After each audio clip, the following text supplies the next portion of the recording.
तो काफ़ी सारे लोग मुझसे पूछ रहे थे कि आप अपने ससुराल के घर को नहीं दिखाते ब्लॉग में, तो आज आपको दिखाती हूँ अपने ससुराल वाला घर।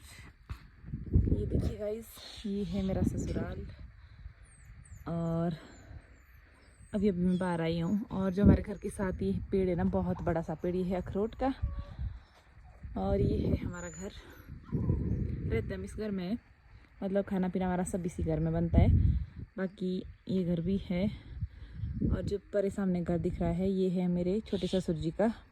यहाँ पे सिर्फ हम दो परिवार रहते हैं, बाकी हमारा गांव सामने है, माटा कोतन गांव, जो परे घर दिख रहे हैं। अभी आपको ऊपर लेके चलती हूँ और दिखाती हूँ आपको घर अपना।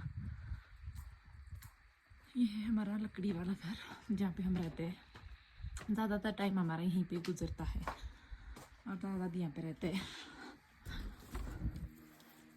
धनिया चाहिए, धनिया मुलोड़ी बनाई दे दी जे ते दादे चटनी नहीं एड्डे चौकड़ा था।